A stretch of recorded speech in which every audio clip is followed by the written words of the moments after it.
this is Jim Hughes from AFIO Now.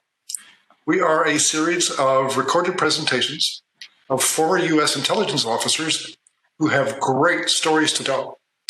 Today, I'm actually joined by two of my former colleagues, a co-host and a guest. The co-host is a good friend and former colleague of mine and an AFIO board member by the name of Bill Richardson. Bill is the managing director of Thomson Reuters Special Services. He also has a 32-year career of being a senior officer at CIA in the analytic area and was himself a PDB briefer. And I'm going to turn it over to Bill and ask him to introduce today's guest. Over to you, Bill.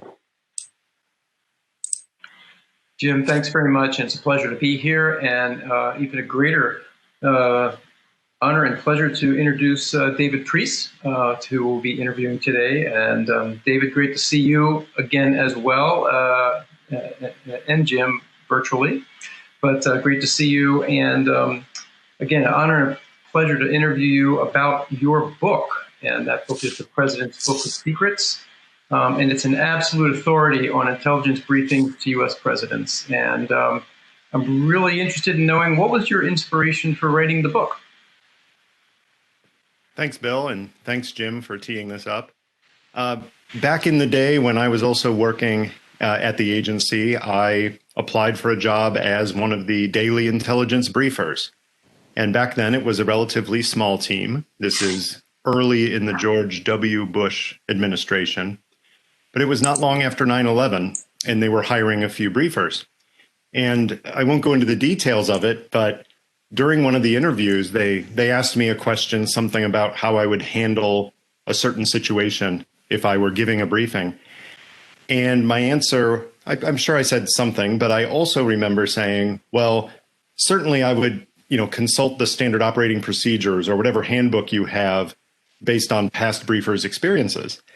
And I remember the look I got back from the people interviewing me, as if I was speaking a foreign language, because as you know, Bill, there is no such standard operating procedure manual. You're hired for your judgment, and they expect you to go and do it. And I do remember thinking at the time, what a shame, because institutionally we have decades of experience of briefing the president and other senior level officials. And what a waste it is not to build on the experiences of others to do better with current officials. That thought went on hold for a while. And then after I left the agency several years later, after having done the PDB briefing job, I was looking back at ways that I could talk about the PDB to some classes I was teaching. And I found a remarkable amount of material in presidential memoirs, in declassified documents, in press reports, in public speeches. And I realized there's a lot of material here about something that the American people don't know enough about. And so I reached out to John McLaughlin, a former deputy director of Central Intelligence and mentor of mine. And I presented this to him and said, John, there's a lot of material out here on this topic, but it is also one of the most sensitive topics we deal with. What do we actually brief the president, and how do we do it? Is it okay to write a book about this? And he looked me in the eye and said, not only is it okay, if you've determined that there's enough there for a book, you need to do it, because you'll do it responsibly. You will protect the secrets that need to be protected, instead of some muckraking journalist who tries to get PDB documents leaked to him or her to make the story sexy. So those are my two motivations, both on the job and then after the job, realizing there's a story that can be told here and told well without actually exposing real secrets. Thank you, David. Outstanding. And again, thank you for taking up that challenge and doing it, because it is a very important story to tell. And, I was one of those ones that could have used a manual also. So thanks for that.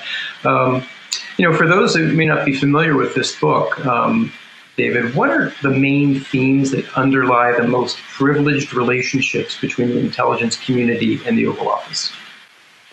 Yeah, The book really covers the history of the president's daily brief and related interactions with the president and other senior officials.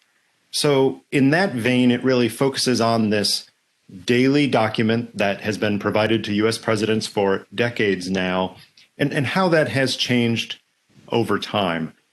Early on, of course, in the U.S. presidency, there was no daily book of secrets.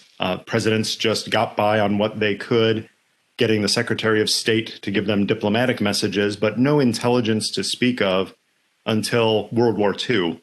But even then, the documents that were going to President Roosevelt and eventually President Truman were not what we would call finished intelligence in the way that any of us who have worked in the intelligence business in the last half century would see it.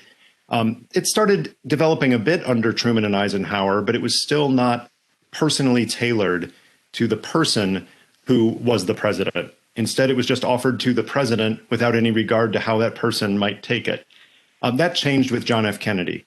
The CIA adapted its work into a new document called the President's Intelligence Checklist that was designed for Kennedy. It was written in a journalistic style because Kennedy was a journalist. It was written in short, digestible pieces on a small piece of paper bound in a way that he could stuff into his suit pocket and carry around with him during the day because he didn't like to sit and read for hours at a time. He wanted to be able to read something, go into a quick meeting, come out, read something again.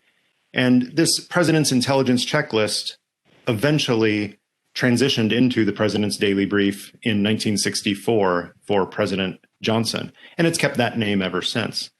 The main theme about this document and what it exemplifies about American intelligence is how much the intelligence community tailors the product to the president and adapts to the style of the president without losing sight of the mission. The mission is to tell the president what he needs to hear, not what he wants to hear, but to do it in a way that will be appealing to the president. And that can be a bit of a balance because you want to appeal to the president to make sure that the president continues to get the information and analysis he needs, but you don't want to do it in a way that politicizes the intelligence in any way. So it's largely a difference of format and style for each president. Some of those highlights, I mentioned John F. Kennedy getting it in a foldable format that he could put away. For Lyndon Johnson, that evolved into a full-size document, and instead of being delivered in the morning, it would be delivered in the evening because Lyndon Johnson did a lot of work late into the night, sitting in bed reading, and his night reading stack was where he got the bulk of his presidential paperwork done. They just added the PDB to that stack. So definitely changed the schedule for analysts writing the PDB. Instead of coming in, working late at night, and then presenting early in the morning, PDB officers could work a regular workday and send it to the White House at the end of the day. Jimmy Carter, as another example. Jimmy Carter was a man who liked to write. He did his thinking by writing things out. So they changed the format of the PDB to include a lot more white space, wider margins, and the ability of him to put that right on the document, which then they would get as feedback from his national security advisor. So it has ebbed and flowed over the years, both in terms of the adaptations and then whether it's just a written document or also an oral briefing.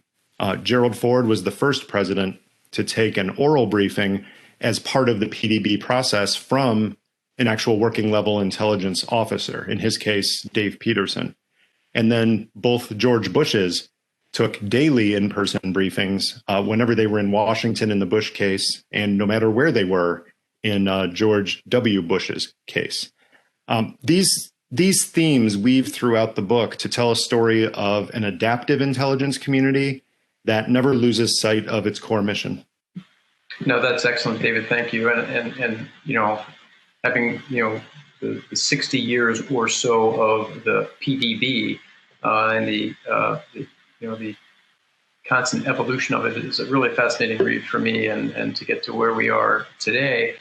But reflecting on those 60 years or so, if there was a golden age, if you will, of the PDB, what do you think that was and why?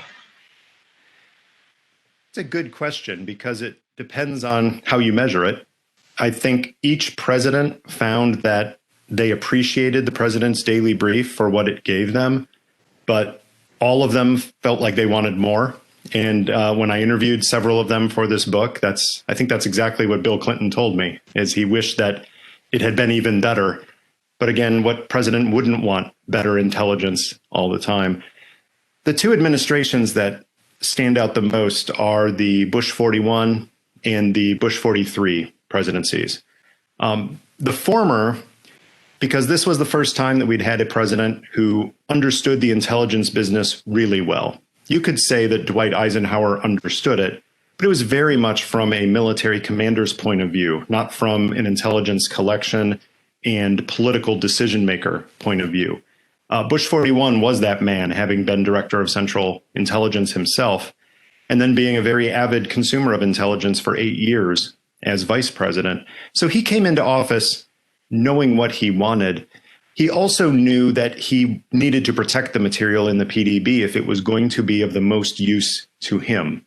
So he instituted a practice to eliminate some of the leaks and some of the security issues that plagued the Reagan administration, of having intelligence community briefers, back then all CIA officers, bring the book to the people who got briefed. And that included him in the Oval Office, along with a few other senior officials, and then others like the Secretary of State and the Secretary of Defense. And he insisted that those people take an in-person briefing from a CIA officer. He said, you don't have to listen to the briefer talk. If you just want to be handed the book and read it, that's fine. But when that briefer leaves the room, so does the president's daily brief. It's not going to sit around on your desk like it did and float around the West Wing of the White House during the Reagan years. And he himself followed the same rule, where the briefer would come in.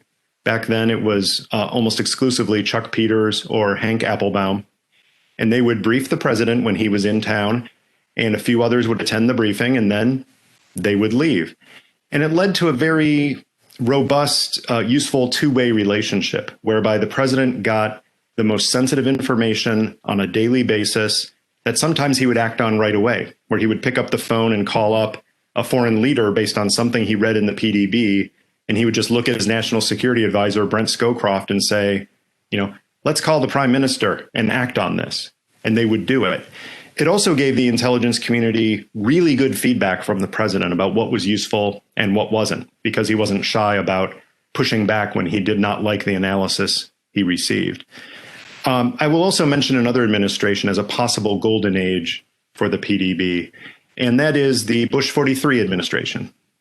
His son took what his father had done and took it a step further in a couple of important ways. First of all, he decided from the beginning he wanted his CIA intelligence briefer with him wherever he was in the world. So on a day like September 11th, 2001, Michael Morrell, his briefer, was with him because he had gone down to Florida for an education-related event. And he decided, I want Michael there to brief me, the PDB, because I won't be in Washington at that time. And Michael ended up flying around the country on Air Force One with him all day. So he got briefings all over the world from his PDB briefer.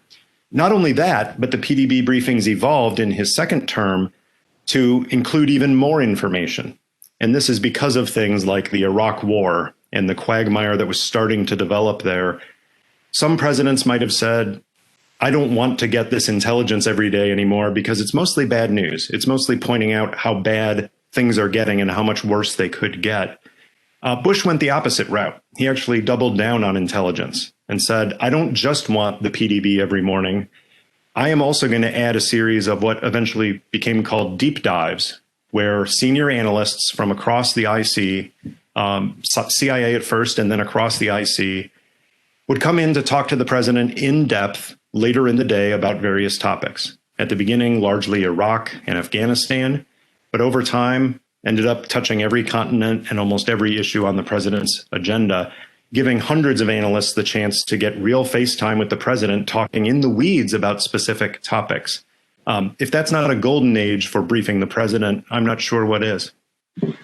Yeah, thank you, David. Yeah, and I remember those deep dives quite well when I was helping to lead South Asia, and it really was a a testament to the investment that President Bush made in intelligence. And I know that all the analysts that I had that participated in those were just over the moon when they came back from that briefing, because it had such an attentive audience, and the president was quite gracious as well.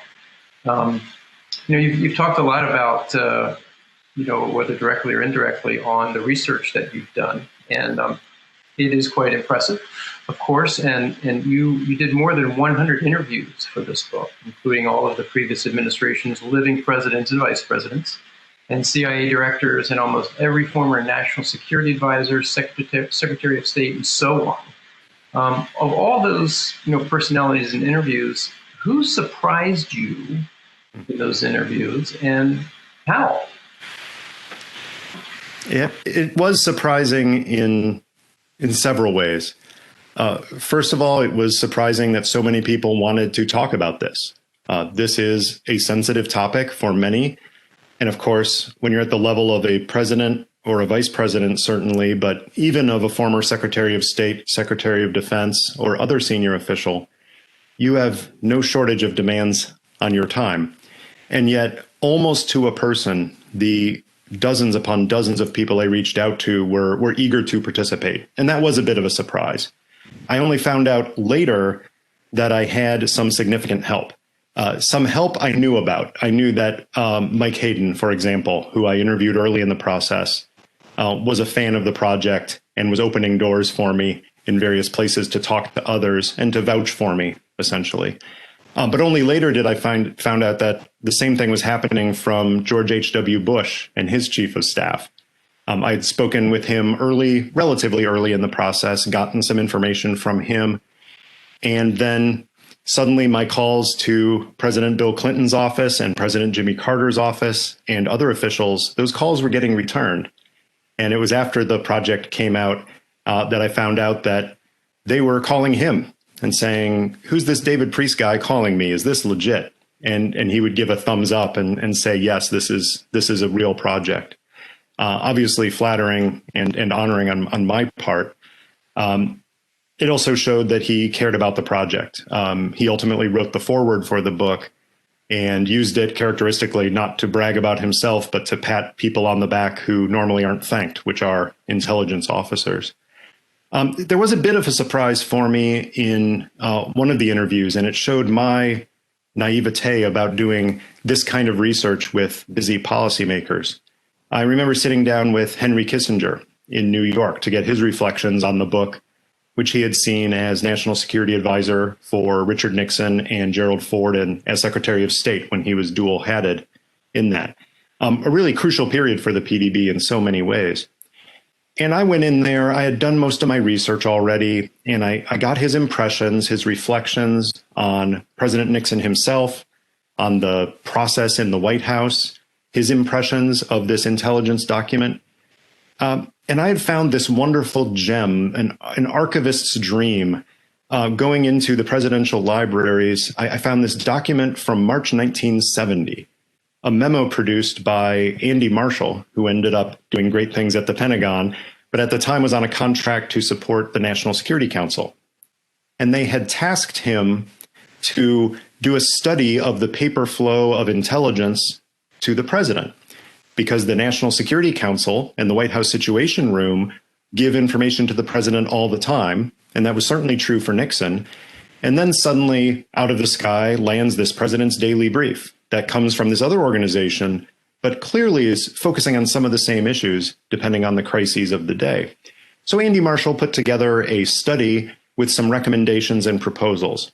And there were many interesting things in there. But one of them had to do with the way that paper moved from the National Security Advisor himself to the president, and the overlap this presented, and the issues that the National Security Advisor should address to make sure the president was best served. So here I am in this interview with Dr. Kissinger, and I pull out this memo from March of 1970, and I put it in his face, and I say, "Here's this memo. Do you remember, what you thought when you saw it and how you reacted to it?" And he just turned his head and looked at me. He didn't say the words, "Are you kidding me, son?" But that was clearly the vibe he gave. And it was at that moment I realized that this memo from at that point 40 plus years earlier was very important to my research project. And I thought this was wonderful history. But to him, it was one of probably dozens or hundreds of memos he had seen that day, which repeated itself every day for many years. Of course, he didn't recall exactly what he was thinking when he saw it. So that was a bit of a surprise, but it was a good humbling surprise for me to realize that research is tough, especially based on interviews when people are trying to recall specific events that happened in the past. No, thank you. That's a great story. It's quite terrific, and it is a good thing to remember as well for anyone doing that type of research. Your book rightly focuses on the people and the processes involved in preparing and producing the PDB and delivering it, instead of the secrets themselves for obvious reasons. What jumps out at a high level of what we have done well and what probably needs further improvement, especially now in a fast-moving digital environment? Yeah, it was a challenge to write a book, in a sense, a biography of the PDB, and not be able to talk about the subject itself in much depth. Some of the older PDBs had been declassified, but at the time of writing this book, very few had been. So it was almost like astronomers trying to describe a black hole. You can learn a lot by what happens around it and the effects it has on other things, but it's a black hole. And that's how this felt. It was important to me in telling the story to relate those effects, that kind of the gravitational effects of the PDB. So that could be the reactions to it. It could be other people feeling they had to read the PDB just because the president was reading it. So all of those stories are in there. The change part of it is really interesting to me, that the process has remained largely the same. That is, analysts working their accounts think of things that might be presidential, or they rely on a current intelligence staff in the older days to do a lot of that for them. Then they develop something and they have to decide what's the threshold for presidential attention to this. It goes through an editing process, and then somebody briefs it, sometimes in writing only, sometimes an oral briefing. And overall, I think that process has worked well, but the things around it change. The number of inputs from other agencies change. The Defense Intelligence Agency, for example, was created around the time of the PDB, but didn't contribute to it for decades. And in the 1980s, DIA tried to produce its own PDB, which ended up getting incorporated into the PDB process and delivered to the President Reagan at the time on Saturdays. And then, of course, going back about 15 years, we had the creation of the Office of the Director of National Intelligence, which took over the PDB process, still largely using CIA analysts and CIA processes, but giving the entire intelligence community a chance to weigh in. So the environment around the PDB has changed. So has technology. And one of the biggest changes you're very familiar with from your experience briefing was when we started producing the PDB on a tablet. The president got a very special iPad, and it's still analytic content. It's almost like an e-reader in some ways, but it does allow a different method of transmitting information. And that might work better for some presidents than others in terms of reacting to images, reacting to videos. We've taken videos into presidents for decades. Doing so isn't necessarily hard, but having it in his hands where he can touch and manipulate active graphics, hear the sound of the voice of the person he's about to have a phone call with. Things like that do take it up a level. They also do raise expectations. And one of the things that the PDB will have to deal with in coming years is the fact that information just moves faster now than it did in the 1960s. Should the PDB become a publish when ready product? That is, something tied to the president's desk or somewhere near the person of the president that is updated with analysis as soon as it's ready based on events going on around the globe? Should it be something that is interactive, whereby the president just doesn't talk to a briefer, but the president can actually press a button and talk to the analyst at the desk to follow up on specific details? That presents a huge array of problems for management and oversight, But I could imagine some presidents really liking that in the same way that President Kennedy and President Bush 41 were known to actually call CIA and talk to individual analysts. There's no doubt in my mind that a future president might like the ability to do that as well. Technology enables us to do that in a way now that was hard to imagine several decades ago. Yeah, thank you, David. Yeah, it's going to be that age-old question of a human and a machine, and we'll see what happens. But I think, as you related, it's that blending of the two that can make it work, and with the technology. You relate, of course, the observations and recollections of others in the book, briefers and policymakers and so forth. I'd like to know what experiences stand out for you during your time as a briefer during the very difficult period in the aftermath of the 9/11 attacks.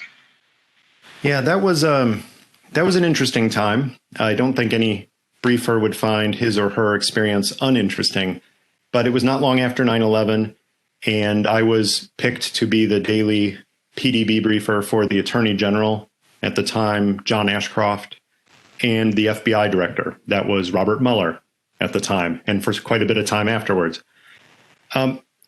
I guess every briefing experience is unique, but I had one that was a bit challenging in some ways.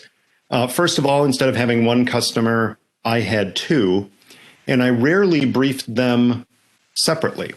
Almost always, I would have the Attorney General sitting across from me and have the FBI director sitting next to me.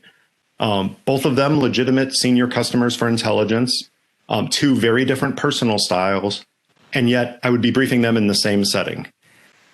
One man in particular made this easy, and that was Bob Mueller, because he reported to the Attorney General, and he treated that briefing like it was the Attorney General's briefing, even though I was also giving him information. So a lot of time I would be talking through an issue and explaining something to the Attorney General, and then I would see out of the corner of my eye Director Mueller flipping ahead, reading material I had given to him on issues I knew he wanted supplemented. So I found a way to make it work, but it was a bit of a challenge to do that. The other part of that was interesting is seeing how much they cared about the content of the PDB and how it moved stories forward that they were working on.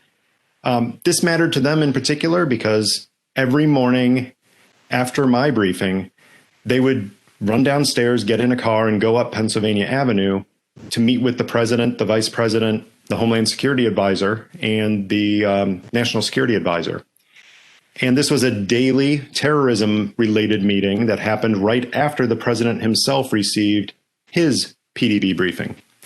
So you could guarantee if there was something in the president's daily brief that related to anything that would be in that Homeland and terrorism-related session, he was going to ask the Attorney General or the FBI director, what are we going to do about this?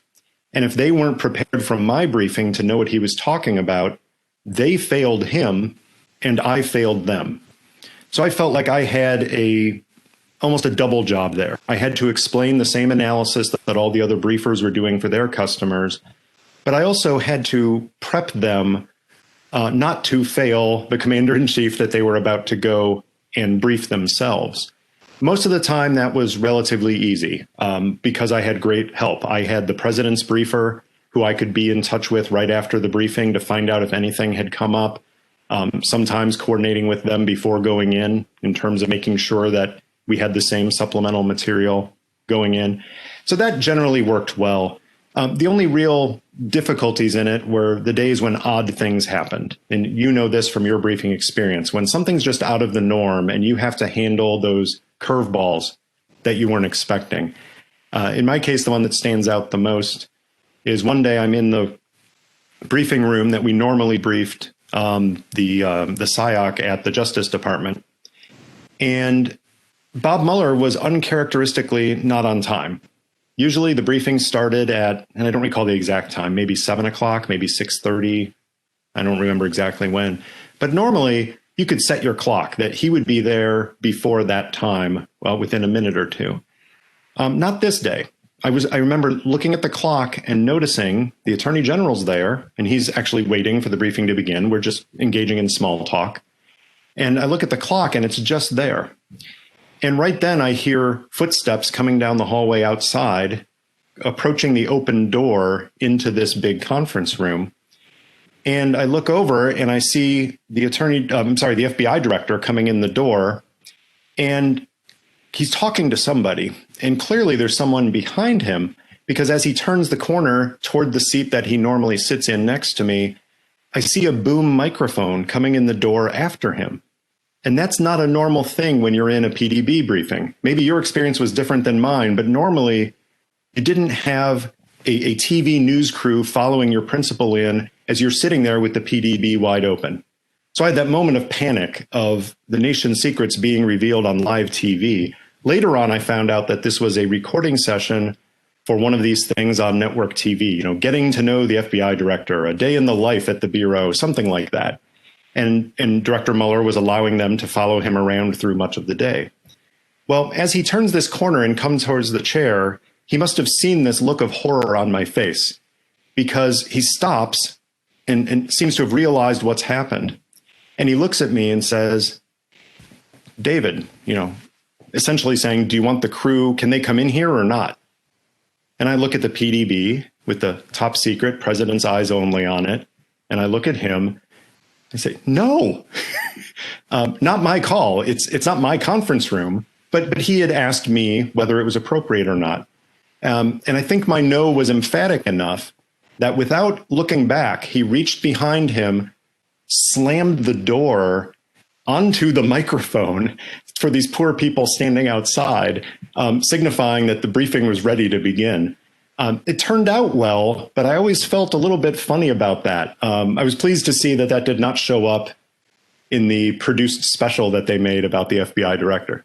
Oh my goodness, that's a really good story, and I'm very pleased to say I didn't have a close call like that. So but clearly you handled it well, and I think the FBI director appreciated that, and that's a great story. And moving a little bit into the future, perhaps, or the present, your book came out in the middle of President Obama's second term, and you do offer some insight into that administration. But what might a chapter on the current administration look like? How do the book's themes carry forward or not today? I think that the major themes hold up, which is that intelligence continues to be collected, intelligence continues to be processed, intelligence continues to be analyzed, and intelligence continues to get to the President of the United States, even though this president is dramatically different than his predecessors in many ways, including how he views intelligence. Many pundits thought at the beginning of this administration, based on things that candidate Trump had said and President-elect Trump had said, that there was no way these intelligence briefings were going to last, because the job of intelligence ultimately is to tell truth to power, to deliver messages that the boss doesn't want to hear, but needs to hear. And it sure seemed like his personality and demeanor was not going to be open to that. Well, big surprise on us, because what has happened? The president's daily brief continues to be produced. Whether he reads it or not, he continues to take semi-regular in-person briefings. And this has gone on through his entire presidency. Something is working for him. Only he would probably be able to tell us what, but he finds some value in those briefings, or he wouldn't be taking them, because so many presidents have not taken in-person briefings. So I think there's a bit of a surprise there. What we really don't know is, does it matter? And that's hard to assess for any presidency. Usually some reports will come out during the presidency itself, and then whether it's a memoir afterwards or some other personal history from participants, they will talk about the influence that intelligence had on policy and if there were any major issues going on between the two. This administration, I have a feeling, based just on the raw number of accounts that have come out during the presidency itself, that we will learn a lot after the presidency about exactly how that relationship worked. We have reporting that's come out that is telling in some ways and enormously unhelpful in others. The reporting suggests that the president doesn't like to hear messages that he doesn't agree with. And in fact, he may not be getting the full range of intelligence because of that, because he's either told people or his advisors have told the intelligence community, we don't want you bringing that up again. I have no doubt that the intelligence briefers, if there's something crucially important, they will still bring it up, even knowing that. That's part of the job. But there may be some gray area in the middle that is a little bit different for this administration than others. And I'm going to add this, even though it's not about the president. So I realize I'm violating the whole purpose of talking about this book, which is focused on the president. But the president is only one decision maker. He's the first customer, but he is the first customer of thousands of customers that the intelligence community supports. And I have no reason to believe that despite whatever this president is doing or not doing with intelligence briefings, the intelligence community continues to support cabinet level officials, undersecretaries, assistant secretaries, commanders in the field, desk officers at the Treasury Department, Customs and Borders, all kinds of customers are still getting intelligence. To that extent, you realize the intelligence enterprise still works, even if there is some kind of aberration at one level or another that requires some quick shifting. That's terrific, David. Thank you. And I think over time we'll probably get some more data and some more information about how that all has gone and is going. One final question for you, sir, and thank you very much for your time. What did briefers in general like most about their experiences, and what did they like the least? I talked to a lot of briefers. Some of them, obviously, from the early days weren't there for me to talk to anymore, so I had to rely on accounts they had left behind, like Dave Peterson briefing Gerald Ford and going in to see Jimmy Carter one day. He had left some materials behind. Dick Lehman, who helped design presidential intelligence, had left behind some writings, both officially through the CIA that were declassified, and also a long manuscript that he left with his son, who was kind enough to share it with me and talk about his father. All the briefers from that point up through our time in the last couple of decades, every briefer said either it was their favorite job they'd ever had at the agency or in that top tier because they had some other wonderful jobs. And I think that makes sense if you think about it, because often the covert action wing of the CIA is talked about as the tip of the spear. Then there's a literal aspect to that.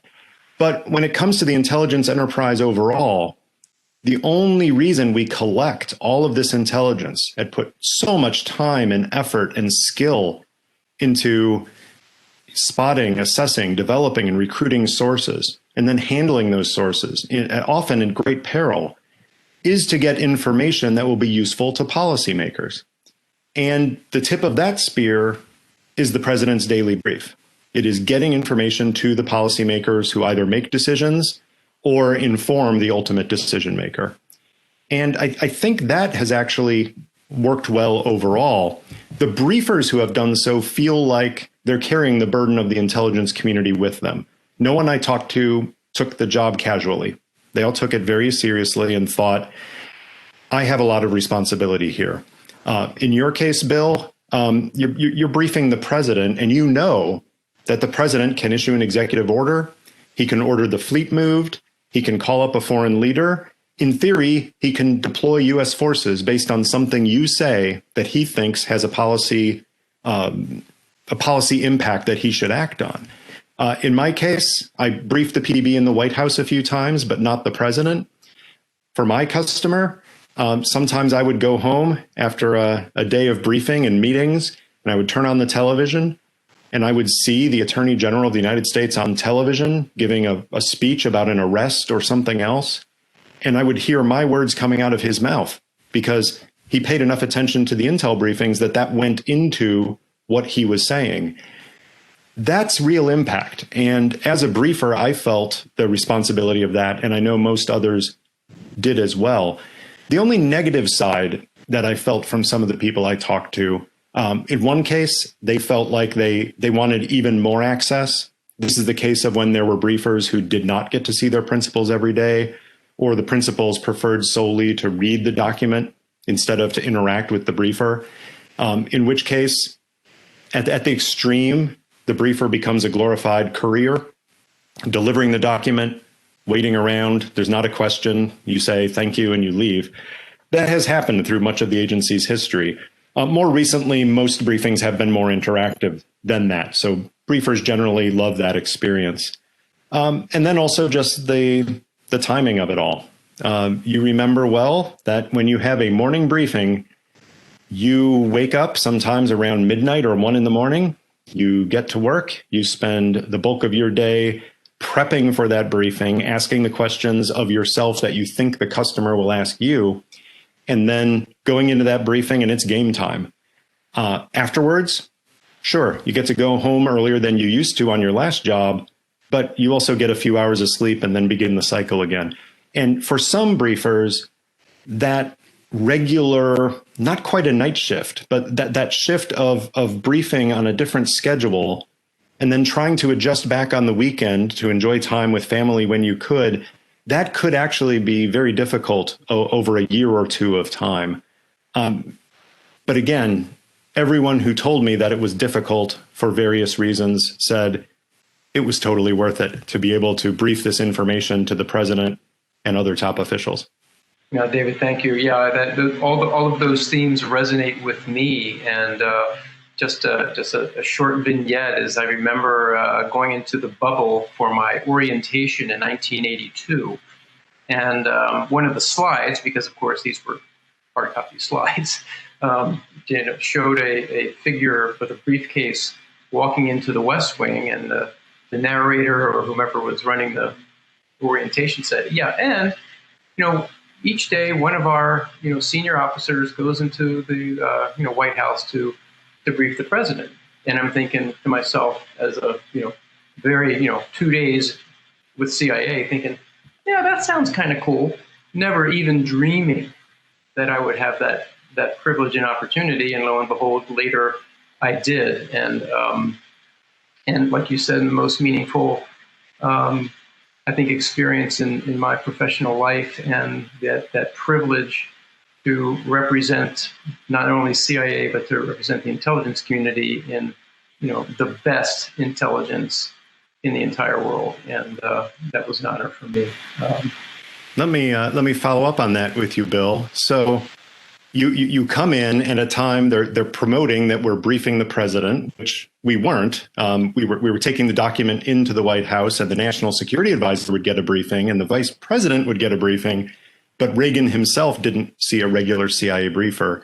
Suddenly, transport yourself 25 years in the future, and you're delivering those briefings, and you're actually seeing the president. What were your highlights or lowlights from briefing the president?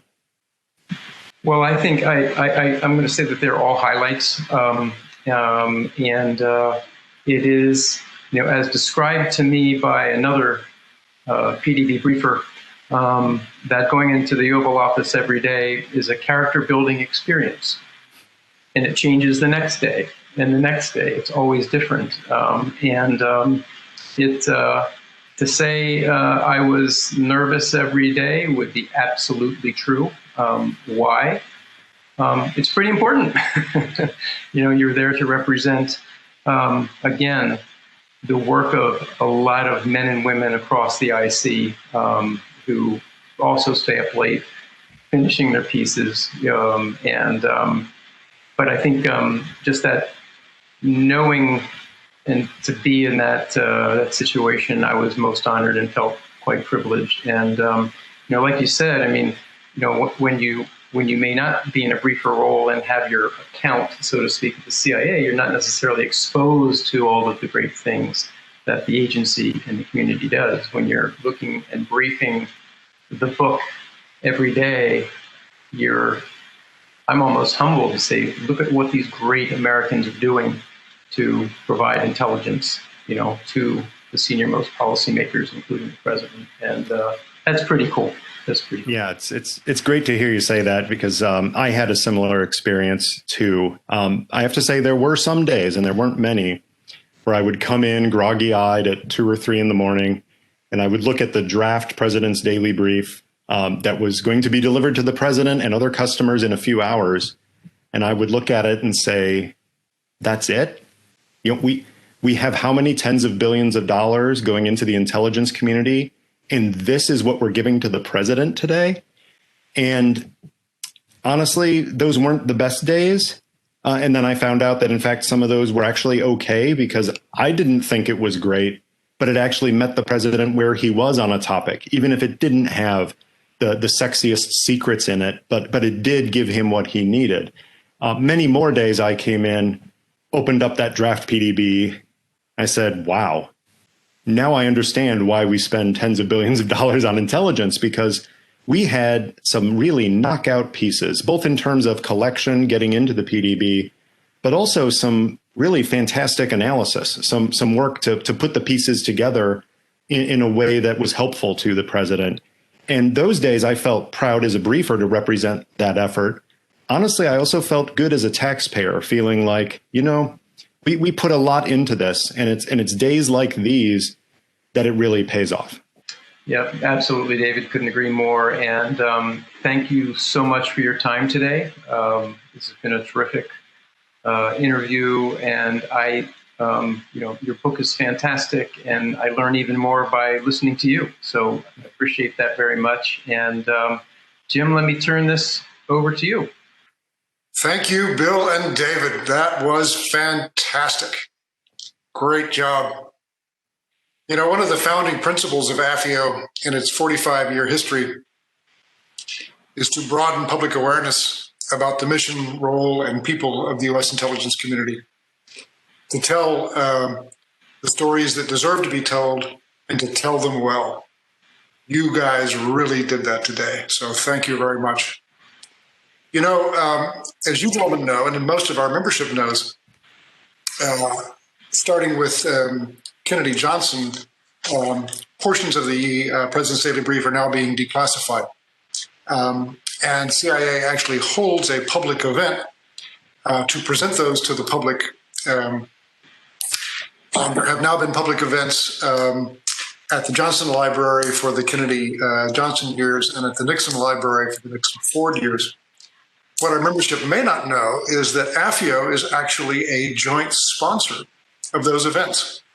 And it has been my great privilege to attend the events both at the Johnson Library and the Nixon Library. And I sincerely hope that I'm around long enough to go to the next one.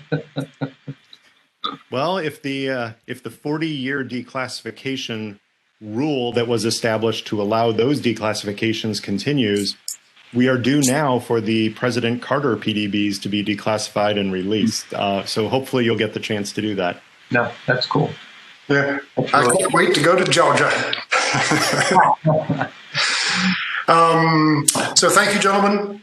To our audience at home, there are many more great stories to be told, and AFIO is committed to telling them. So stay tuned for the next great program on AFIO Now.